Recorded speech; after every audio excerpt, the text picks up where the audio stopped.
What's up, guys? This is Mason the Brock Henderson here, and this is American Crime Story, Season 1, People vs. OJ, Episode 3, The Dream Team.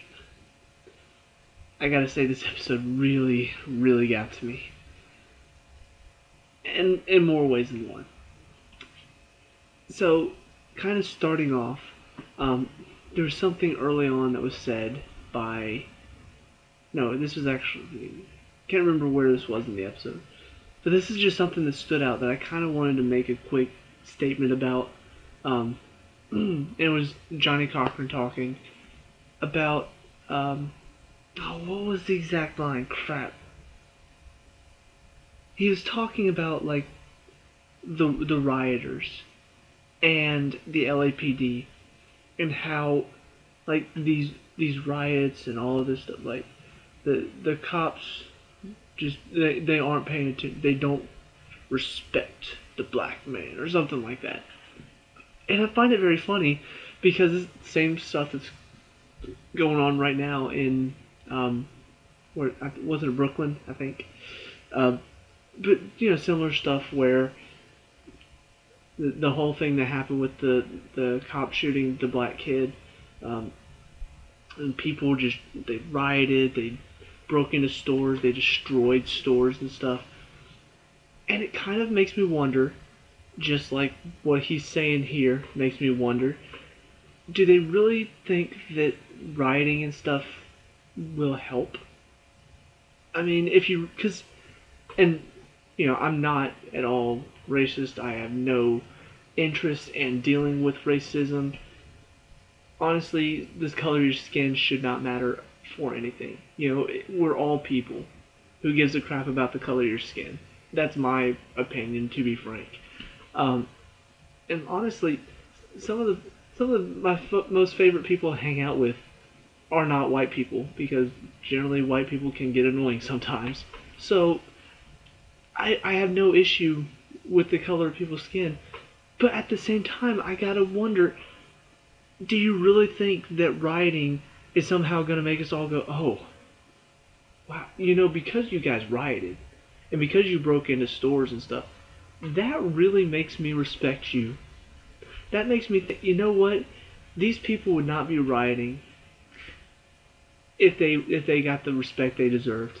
I feel like I need to respect you now because you broke into stores, you destroyed people's livelihoods, you destroyed some people. Some of those people were black people.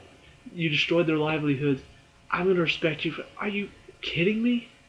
And same stuff going on in, like, Johnny Cochran pretty much putting it to a point.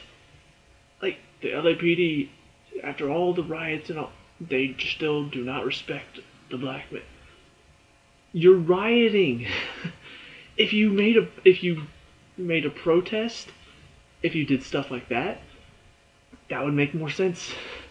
Even if it was not a nice protest, it doesn't have to be like a Martin Luther King Jr. protest where there are sit-ins and peace. It doesn't even have to be one of those kind of protests. It could have been like an angry protest. I still would have understood that more than rioting and destroying the livelihood of people. Some of them aren't racist. Some of them are black people. That doesn't make any sense. And it really struck a nerve with me because it's something that's going on right now that I still don't understand. And it's been talked about, at least in my family it has. Like, I don't understand how you can think that's a good idea to try to earn respect for yourself, for your race. You act like idiots, you act like fools, and you act like exactly what you think people would see you as. You think that everybody sees you as just worse than them, lower than humanity, and then you go out and act like that, proving them right, pretty much. You expect things to get better? How? It doesn't make any sense to me. It just really struck a nerve, so I wanted to talk about it early. But yeah, once again, the show does so well in drawing ties to stuff that's going on now and kind of even making a statement about some of the stuff that's going on now. How it's not really changed a whole lot, and how actually back then they actually had a bit more reason than what's going on right now. Like some of the stuff that they draw ties to is really incredible. Um, but anyway, not gonna get too involved in all of that stuff. I just wanted to make my statement. Obviously, people are gonna have differing opinions than I am, but it really does kind of amaze me that some people actually believe that acting like how they think people view them is going to make things better somehow. So that's my little opinion. Onto the show. This one is a bit more about kind of building up into the trial. All the stuff. We already had the Bronco chase. He's been taken into custody. And it's all the stuff building into the case. It's all what's going on the prosecution side, what's going on the defense side. And you kind of see where the prosecution stuff's starting to fall apart for them. Like they thought they had the case won. They thought they had all the evidence they needed. They had witnesses, and then all of a sudden, that stuff starts to fall apart. You've got one of the witnesses who saw OJ, like, in his Bronco driving away from the scene of the crime towards his house around the time the crime was committed, and now she's on the media. Like, she's on TV talking about it. That makes her look uncredible as a witness. Uncredible. That's a word, right? I feel like she is not credible as a witness now, because, I mean, the defense is going to bring up, well, she was on TV. She's probably just wanting attention on the media. So that pretty much knocks her out as a witness. Then they bring up the 911 calls. Now that evidence is on the air. And it's something else that the defense can knock down as the credibility of the evidence.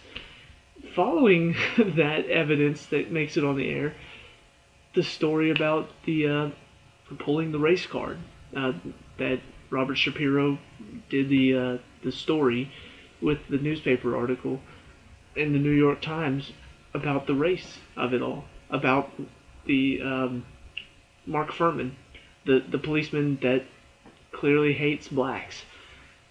That is pretty much detrimental to their case.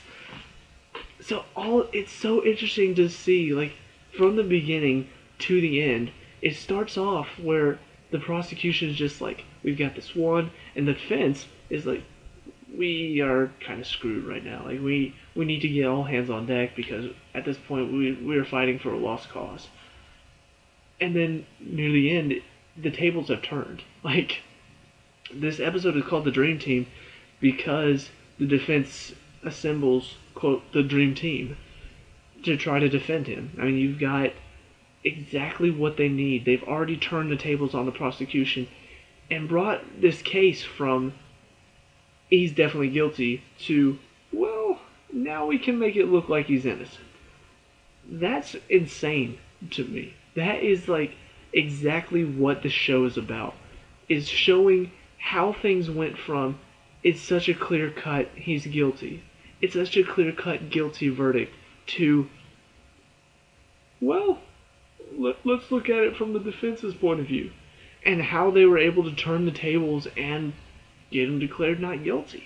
Because we know the final, that's the interesting thing, knowing the final result, knowing how this case is going to end. But that doesn't really matter for this show because they're showing everything that went on behind the scenes, or at least, what they say went on behind the scenes. Whether or not this actually happened, who can say for sure. But to see all of this build up into the case is almost like getting a backstage pass. Getting to see all the stuff behind the scenes. What happened behind the curtain. What is going on back there.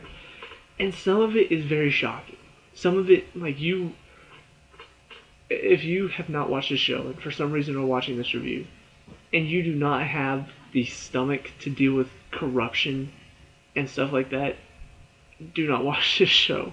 Because I tell you what, watching some of this stuff, I've seen, shows where this stuff happens before, slime balls, and they get away with stuff like this. I've seen it happen on shows before.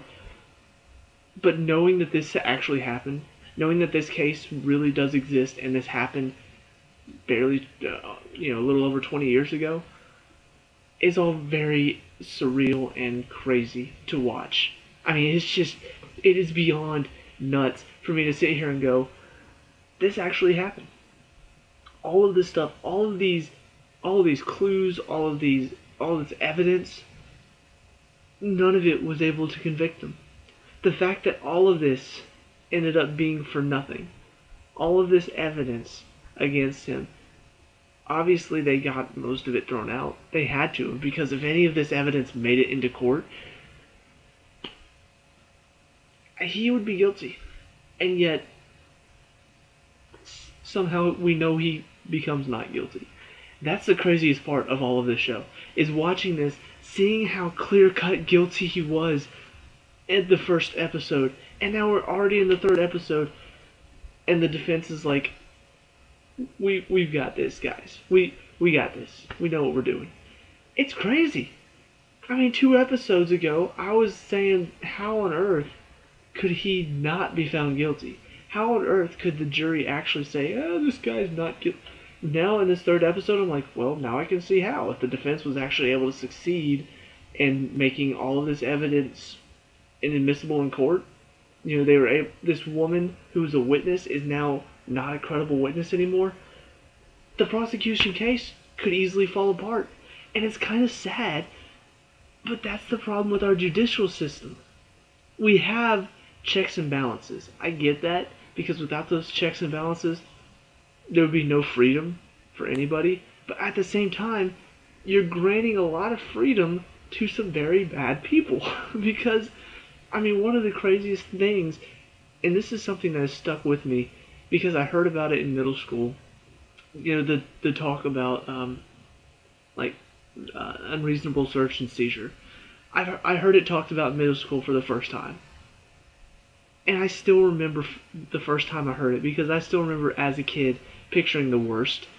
But it still sticks with me. Like the fact that if a cop just happens to walk into a guy's house and sees he has dead people that he has killed, none of that is admissible in court because the cop didn't have a reason to search his house. As a kid, that really sticks with you. But as I'm getting older now, I'm just like, I can't believe, I understand why, but at the same time, I can't believe that we were that messed up to where we can't make exceptions to the rule. It's one thing for a cop to come inside my house and find something that maybe is not that big a deal. If he happens to come inside my house for no reason whatsoever and finds drugs, which he would not a drug dealer, putting that out there. I don't do anything with drugs. But if he did that and found drugs in my room, that would make more sense, because you're not allowed to come inside my house. But if there's a serial killer and he's got the stash of his bodies that he's been killing, and they're like 20 victims, that he would actually get away with it, because the defense would say, well, the cop didn't have a reason to search his house. We would let a serial killer back out on the streets because a cop did not have a reason to search his house. But, so, he found bodies. He found bodies in there. And seeing how the defense is setting this up, setting it all up to where they're just like, yeah, we can get this evidence thrown out, we can get this evidence thrown out, we can say this evidence was tampered with, we can get that thrown out. I'm just like, pretty much you can get anything thrown out if you just bring up a thought in their head. If you just was that evidence really handled properly? We can prove it wasn't. Anybody can get away with anything. I do understand that not every killer can get away with it. That's why we have the jury, because we don't have to prove beyond a reasonable doubt. If you have enough circumstantial evidence, a jury will convict. That is one of the nice things about having a jury. But at the same time, it's like if the defense can argue their case well enough, if they can get enough evidence thrown out and inadmissible in court, anybody can get away with it. That's kind of a scary thought, and makes me. It really does bring up a lot of questions about our judicial system, and I think that's kind of the point about this case, is that it did bring up a lot of questions about our judicial system. Like, how was he able to get away with it? Well, there's some issues with our judicial system we need to be taking a look at. Um, so that's one of the fun things about this show, is kind of experiencing it all and saying, there's no way. Like, there's no way any of this actually happened. There's no way these guys came in, sat down, and said, it's okay, guys, we got this, when all of this evidence was stacked against them. And they're just like, meh, it's a piece of cake. And then, like I said, to see how race suddenly became an issue. I mean, first of all, I like the fact that we're kind of saying that OJ didn't want race. Now, whether that's true or not, I'm not entirely sure, but it is kind of interesting to see the fact that he didn't want Johnny Cochran involved, because as soon as Johnny Cochran becomes involved, then he becomes just a normal black man. Because that's bringing Johnny Cochran in, that's where he's going to take this case. He's going to take it in a direction of, this is just the LAPD taking down another black man, and that's all O.J. Simpson will be at this point. And you can kind of tell he doesn't want to be that. And that can mean one of two things. One, it can mean that he is so in love with this lifestyle that he's become accustomed to. Practically a white man at this point. He hanging out with all his white friends. He was married to a white woman. He's pretty much living the life like the guys in the last episode made a joke about. Christopher Darden was talking to him. He's like, once he got his money, he just left. He became white. And those guys were like, well, he got the cops running after him. He's black now. That's kind of, was that his reasoning why he didn't want Johnny Cochran involved? Did he just enjoy that lifestyle too much?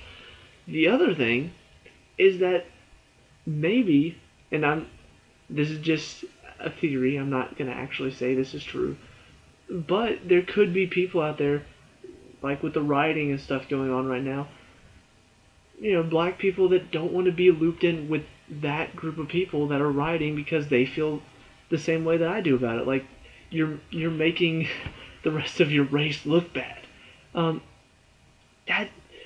That's an interesting thought to take, because, I mean, once Johnny Cochran becomes involved, like once he walks into the room with OJ, all of a sudden it's like he's just a brother. He's another black thug. That's kind of the turn that he takes. His character takes whenever Johnny Cochran comes into the room. It's kind of interesting, and it says a lot about this whole racism thing going on. How much of it is true, how much of it is just bloated up because people are acting one way and then other people are acting another way. There's a lot going on that just really, it's a lot that could be talked about for hours and hours and hours. But because this is a review of a show, I'm going to stay more focused on that for now.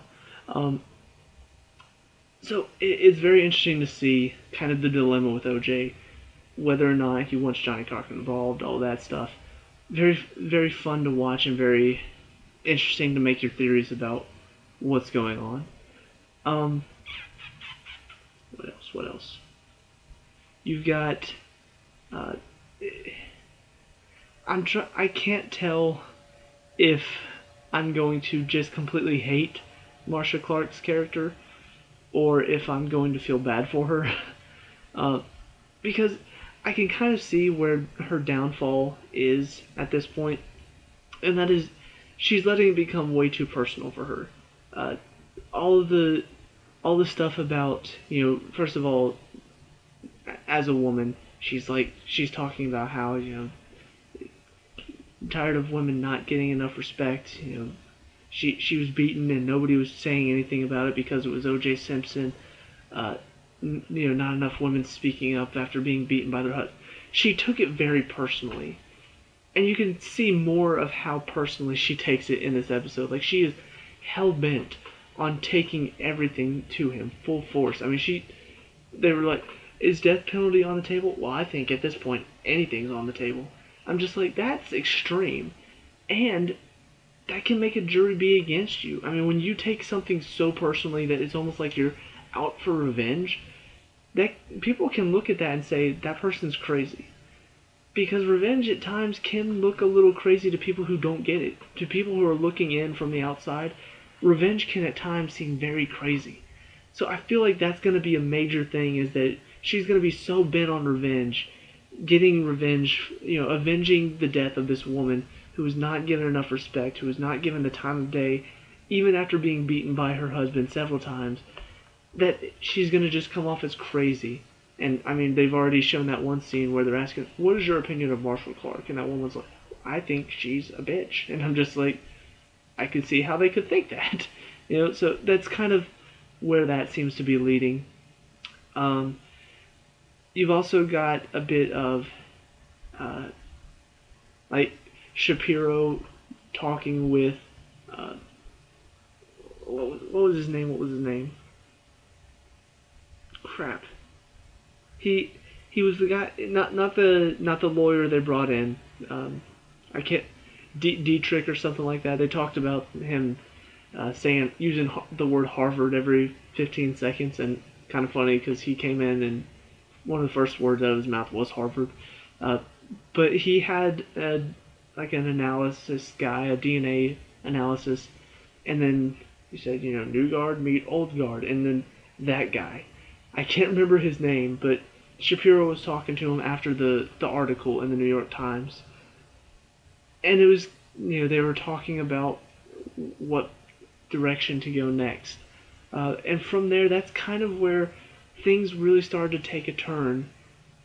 And even that guy was saying, like, you were driving off a cliff with 2 wheels, and now we are fully fit to get back onto the highway. And you could really feel that, like the way that he's talking and everything that's happened up until this point, you really do feel that. And they've done a very good job of making me feel everything that's going on in this story. None of it feels like I didn't get that feeling at all. This stuff happens and the characters are talking about it, and it doesn't feel like what you're experiencing. No, I can experience it all. I experienced everything that's going on in this episode. It's really well done. They are doing a great job of retelling this story in such a way that I'm sitting there following it all without any major questions. Like a couple minor questions, but I feel like those will be answered later. But doing a really good job of telling the story. So I really do appreciate that. I appreciate all the stuff that they're doing with this show, because it's a really well done show. One more kind of funny thing to talk about. Once again, this is funny and at the same time kind of stupid. The way they started off this episode, they had Robert Kardashian with all the kids in a restaurant, and it's kind of like the beginning of people recognizing you're Robert Kaczynski, or whatever stupid name they get. It's like, first of all, just like when the reporter was asking his name, what, did you say Krasinski? It's almost like they're making fun of the fact that Kardashian is like a strange name. I'm just, really?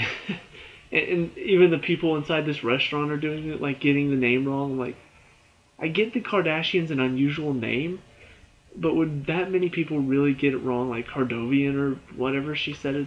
Anyway.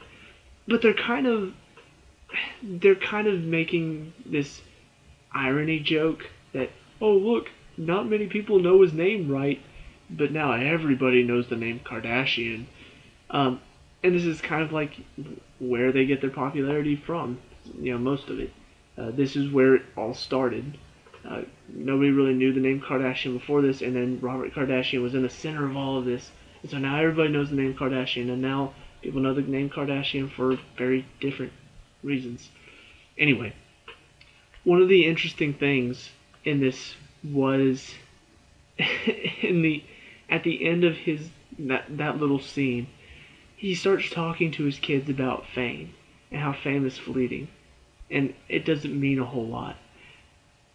And it's almost like they were hitting out at all the Kardashians now and what they're doing with their fame and what they're doing with the name Kardashian. It was very interesting because at first I felt like this was just another joke because they made one last week with all the kids sitting in front of the TV screen and go, Kardashian, Kardashian. I'm just like, okay, so you're showing that the kids are like going to be stupid one day because they were stupid as kids. You're making a bunch of irony jokes, I get it. But this one, it really felt like they were trying to say something to the Kardashians now about fame and what to do with that fame. It was very interesting. And it kind of came out of nowhere because I'm like, okay, haha, oh wow, that was pretty deep. This shows they're hitting out the Kardashians. Props. Like it was very interesting and kind of out of nowhere, but very very well done opening scene. That started off kind of stupid. But yeah, he's becoming a bit more involved with the actual case. Like before this, he was just out there. Oh, the one other thing, I knew there was something else I was forgetting. AC. That Marcia Clark was talking to Darden about prosecuting AC. I can't remember his actual name right now. But talking about prosecuting him for aiding and abetting. I can already see this going downhill. Like, I'm. Whenever she said that, I was just like, you're already getting so much flack for trying to prosecute OJ. You know, you're getting flack because he's a celebrity. You're getting flack because he's black. All of this. Now you're trying to prosecute his black friend. No, not friend. Was this? I can't remember how. I feel like they were related. Maybe they were just best friends. I can't remember. But now you're trying to convict him. Once again, Marcia Clark taking this very personally is leading to a downfall. Like, you can see where this is headed because people are going to look at that and be like, that's a bit intense, don't you think? Like, there are many reasons. And even, like, Darden was saying, well, you know, OJ had a gun to his head. He could have pointed the gun at him. Like, even he was kind of bringing up all these points that people are going to look at this and say, probably not. And yet when she offers him the job, he takes it anyway. I'm like, wait, you just brought up all of those really good points about why not to try to prosecute him, and then you say, sure, I'll take the prosecution. Like, these people were not thinking it through. Because I'm watching this, and I'm just like, yeah, I can see how that could go very wrong. You know, people could look at that and say, you are going overboard trying to get him. This is a personal vendetta for you. Calm down. And people who are playing the race card will say, see, they're going after another black man. So, very, very interesting. But the episode does eventually end with the two egomaniacs, Johnny Cochran and Robert Shapiro, finally teaming up to take on this case, take on the defense, and being called the Dream Team. And that's kind of where this episode ends. With the, you know, Johnny Cochran has this talk with OJ, and Marcia Clark has this moment where she sees that they are all working together, and it's just like, this case just took a turn for the worse, and it really did. But I'm really enjoying how well they're doing the story and how well they are really telling a story we already know, but in an interesting way that, you know, feels like I'm learning something new. Once again, as somebody who came into this trying not to do a whole lot of research on the OJ trial, I wanted to watch this and feel like I could understand what was going on, and I could kind of understand where things went wrong. And they're doing a very good job of showing me that. Now, like I've said before, how much of this is true, I don't know for sure. You know, that will always be a question throughout this whole series. You know, going forward from here, they'll probably choose another case where, you know, going back and forth on how much of this is true, how much of this is done for effect. They're doing that very well here. But I like the fact that we kind of get to see this in a very interesting light. They're doing a very good job of showing it in an entertaining fashion. So, really do enjoy the show. Let me know down in the comments below what you think of it. Where do you want this show to take this case? Because obviously they have to follow the story. They have to follow it to the letter, which means he's going to be found not guilty. But what do you want to see this show do that could be very interesting? Let me know in the comments. Let me know your thoughts of this episode. Leave a like and subscribe for more American crime story stuff. Maybe let me know what you want to see next season of American Crime Story. I actually was watching Screen Junkies do TV fights about this earlier. I just little quick before I end this video, little quick thought. I can't really remember the name of the woman right now, but there was a case a few years ago that I actually still remember because it was really big. It was the woman whose daughter went missing, and they found her dead. I think she was drowned. And all I can remember was hearing about it, and hearing that it was going to trial, and hearing that she was found not guilty. Everybody was shocked. The fact that the girl went missing and her mom didn't call anybody, didn't tell anybody about it, all of that stuff leading to her not guilty verdict. That would be very interesting to see for the second season. So maybe they'll do it. Maybe they'll choose a more high-profile case, like one of those football players, another football player that got arrested for something or didn't get arrested. Anyway, leave your thoughts about what you would like to see in the second season. But until then, I'll see you at the next review. Peace out.